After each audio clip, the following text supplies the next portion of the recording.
à tous d'être venus.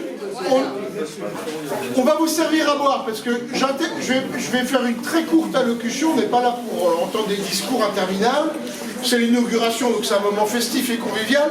Simplement, on va servir à boire et on va attendre que la presse arrive, parce qu'ils ont été convoqués, enfin invités. Calmons-nous. Ils ont été invités et selon le principe de la déontologie journalistique, il est possible, et je dirais même assez probable, qu'ils viennent couvrir l'inauguration de notre local comme ils l'ont fait pour le maire sortant. On ne sait jamais, mais en termes d'égalité de traitement, parfois, il y a des commentaires qui peuvent être faits. Donc on va attendre que la presse arrive, et je ferai une courte allocution tout à l'heure. En attendant, il y a du vin chaud, pour ceux qui aiment le vin chaud, l'ambiance, les bronzés font du ski, non du vin blanc, du jus de fruits, de l'eau, de la brioche, des cacahuètes, des bretzels, enfin. Donc vous vous servez, hein, voilà. La permanence de Tous Belfortins, elle est ouverte, bien sûr, et vous êtes chez vous. Voilà. Donc, prenez le temps de boire un coup, et puis je prendrai la parole tout à l'heure. Alors, hop, bien les enfants, c'est mieux.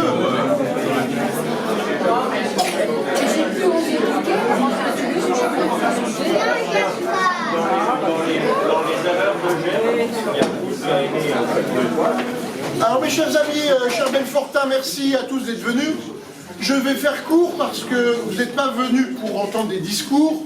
Néanmoins, il y a 2-3 messages qu'il me paraît utile de faire passer.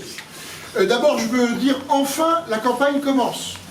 Parce que, pas faire de commentaires sur la situation internationale, mais elle inquiète, elle est angoissante pour beaucoup d'entre nous, et sur tous les continents, je dois dire.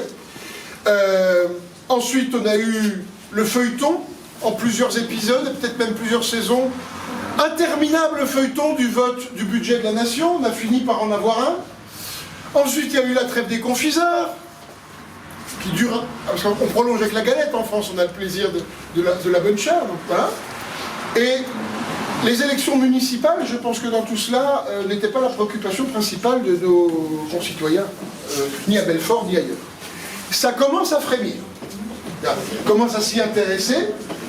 Il était temps, je disais à l'équipe en septembre, quand on a commencé à travailler en préparation, les campagnes sont de plus en plus courtes et intenses. Alors courte, elle va l'être. On a 5 semaines devant nous et pas une de plus, avant le premier tour. Et intense, ça dépendra en partie de nous. Notre capacité de mobilisation sur le terrain, bien entendu, et puis notre capacité à convaincre les Belfortins qu'il est temps, qu'il est nécessaire de changer la trajectoire dans laquelle se trouve aujourd'hui Belfort embourbé. Alors, je veux dire une chose à propos du déclin de Belfort. D'abord, du point de vue de la méthode, parce que le maire Damien Meslot me reproche régulièrement, il dit « Ah mais vous dites du mal de Belfort, c'est parce que vous n'aimez pas Belfort. » Non, c'est parce que je regarde la réalité. Et si on ne part pas, je dirais, d'un état des lieux et d'un diagnostic argumenté, chiffré, précis, et qui vient d'ailleurs corroborer l'impression qu'ont les gens, ne serait-ce que par rapport au commerce. Venez madame, venez, monsieur, entrez, venez. C'est ouvert, la maison est ouverte. Venez. Si on ne prend pas soin de dire le réel, de le décrire, ben, il n'y a aucune chance de trouver des solutions pertinentes et efficaces pour l'avenir. Et cette réalité-là, elle tient, au fond, en 3 données principales. La première, c'est que Belfort, ces 12 dernières années, depuis l'élection de Damien Meslot, a perdu 4200 habitants. Il n'y a pas d'exemple, en dehors des 2 premières guerres mondiales, dans lequel la ville ait perdu autant d'habitants. Il suffit de regarder l'évolution des courbes. Ce déclin de Belfort est caractérisé aussi, et d'abord, j'allais dire, par un déclin économique. Nous avons perdu 3500 emplois dans la ville, dont 2000 dans la filière industrielle. Près de 1400 chez General Electric, après l'absorption d'Alstom par la multinationale américaine dans les conditions que l'on sait. avec le soutien du maire de Belfort à l'époque. Alors aujourd'hui, c'est un peu le sparadrap du capitaine Haddock, donc il explique « Ah oui, mais non, mais c'est parce qu'il y avait Siemens, etc. » Non. Non. Il s'est jeté dans les bras de Jeff Immelt dès l'annonce de la volonté de Patrick Cron de vendre Alstom et de Jeff Immelt de l'acheter. Je regarde, parmi nous, il y a des salariés... et du président de la République qui n'était pas à l'époque. Et du président de la République de l'époque, absolument. Donc, ça, c'est un élément essentiel parce que le reste, c'est aussi évidemment le commerce sur le plan économique. Belfort compte... Alors nous, on a fait... M. Damien Meslot, il explique qu'il y a encore un an ou deux que la vacance commerciale à Belfort était de 6,25%, c'est-à-dire à peu près la moitié de la moyenne nationale, et que tout allait bien. Je disais en conseil municipal, enfin, tous les Belfortins, tous les jours, nous disent qu'est-ce qui se passe avec le commerce, ça fait un... Mais lui, il ne le voyait pas. Alors, du coup, avec les militants, on s'est dit, bon, le meilleur moyen... Alors, il n'existait pas de statistiques au moment où on a fait ça. Et donc, avec les militants, on s'est dit, on va les compter. Parce qu'on n'arrive pas à avoir de chiffres fiables, on va aller voir toutes les cellules commerciales et on va les compter. Bon. Il y a un peu moins de 900 cellules commerciales dans Belfort, il y en a 232 qui sont fermées, c'est un peu plus de 25%, en réalité 26% de vacances commerciales. Donc on est à un chiffre qui est 4 fois plus élevé que celui qu'il prétend, qui est 2 fois plus élevé que la moyenne nationale, et je prends des chiffres qui sont vérifiables, vous allez sur le site de la NCT, Montbéliard, les vacances commerciales, c'est 9,3%, Besançon, c'est 8,5%, Mulhouse, c'est 8,7%, et même Vesoul, qui n'a ni gare TGV, ni autoroute, ni voie rapide, qui n'est pas sur les grands axes, ce n'est pas une insulte pour nos amis de Haute-Saône, a un taux de vacances commerciales de 14%. À Belfort, on est à 25%. Il suffit de promener avenue Jean Jaurès, mais pas seulement avenue Jean Jaurès, c'est vrai aussi dans l'hypercentre. Donc, il y a une crise profonde de l'économie belfortaine, qui est à l'origine une crise de notre industrie, mais qui se prolonge en dehors dans le champ économique. Et c'est une préoccupation pour nous tous. Et puis, le dernier chiffre, c'est celui de l'appauvrissement de Belfort. Lorsque Damien Meslot a été élu, Belfort comptait 25%, c'était déjà trop, d'habitants qui vivaient sous le seuil de pauvreté. Je rappelle, le seuil de pauvreté, c'est en fait un peu plus de la moitié, 60% du revenu moyen. Aujourd'hui, il y a 30%, c'était 25% il y a 12 ans, aujourd'hui, il y a 30% des Belfortins qui vivent sous le seuil de pauvreté, c'est-à-dire avec moins de 1100 € par mois par adulte. Donc c'est ça la réalité de Belfort. Et c'est à cela, et c'est à cette situation-là que les élections municipales vont servir à arbitrer et à choisir quelle équipe et surtout quel projet portera le destin de Belfort dans les années qui viennent. Alors, moi j'ai la chance et le bonheur de travailler avec une équation politique autour de moi, le Parti Socialiste, la gauche républicaine et socialiste dont je suis membre, Génération Écologie, Place Publique de Glucksmann, la Convention Bernard Cazeneuve, le Parti Radical de Gauche. Nous avons constitué le travail, et notamment le travail programmatique. Il y aura un temps pour tout, je ne vais pas vous dévoiler le programme aujourd'hui. Aujourd'hui, c'est d'abord un moment de convivialité entre nous et festif pour l'inauguration de notre permanence de campagne. Mais mon obsession dans cette affaire, pour vous dire simplement un mot par rapport à la situation de Belfort, c'est que les chiffres que je vous ai donnés, ce n'est pas du catastrophisme, c'est la réalité.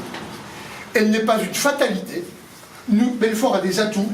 On a les moyens de redresser la situation, je n'ai pas de doute là-dessus, mais il va falloir changer de braquet. Il va falloir mettre une toute autre énergie que ce qui a été fait ces 12 dernières années.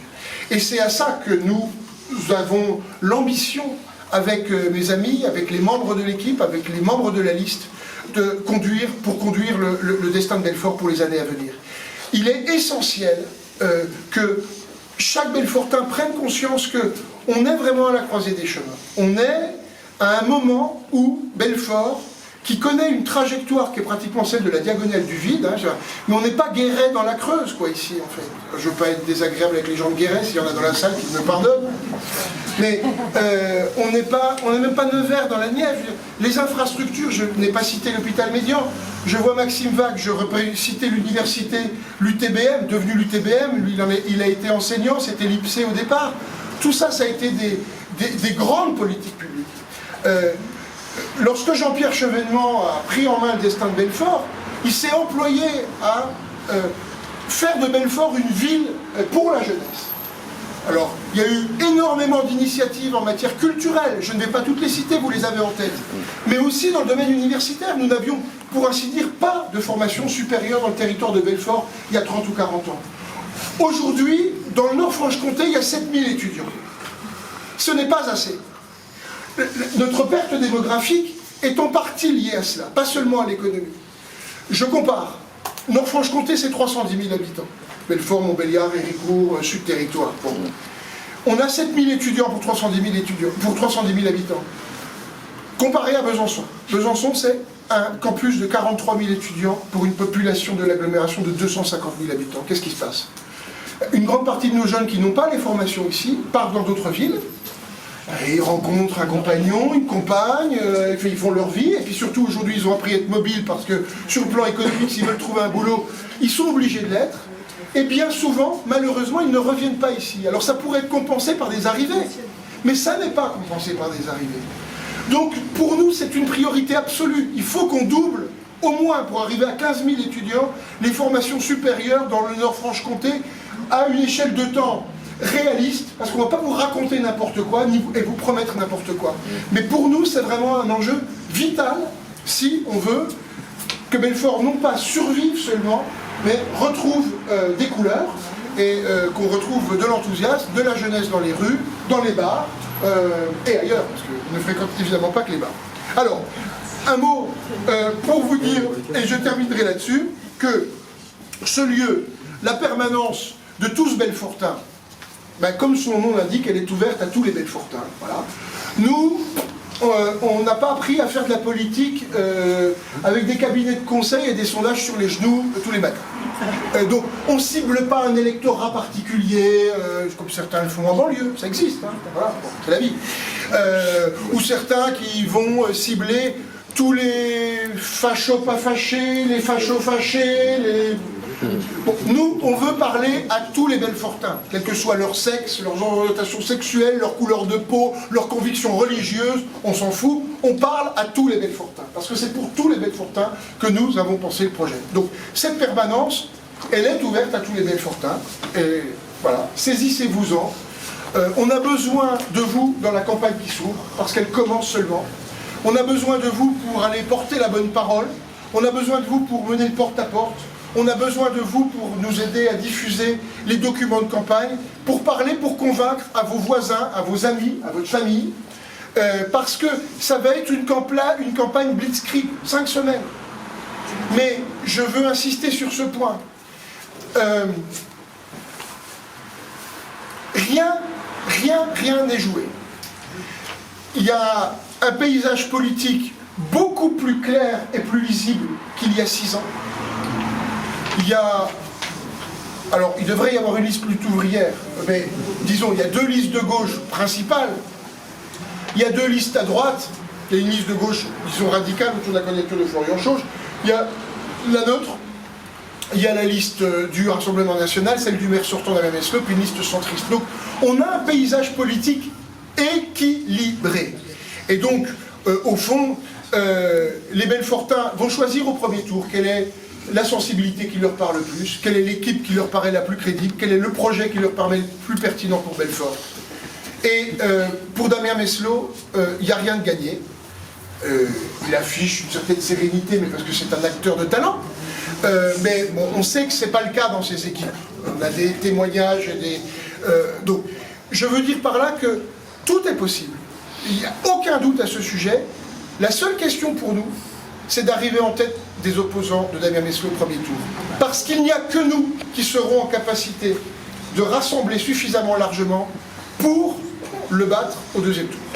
Donc c'est l'enjeu. L'enjeu, c'est la campagne de premier tour. Et je terminerai mon propos en vous disant que la permanence est désormais inaugurée. Il y a encore du vin chaud et du vin blanc. Cette permanence sera pour nous un lieu d'accueil de tous les Belfortins, je l'ai dit, un lieu de travail pour l'équipe et un lieu de convivialité. Donc l'apéro est derrière moi, continuez à vous servir et profitez-en. Voilà. Et on est à votre disposition.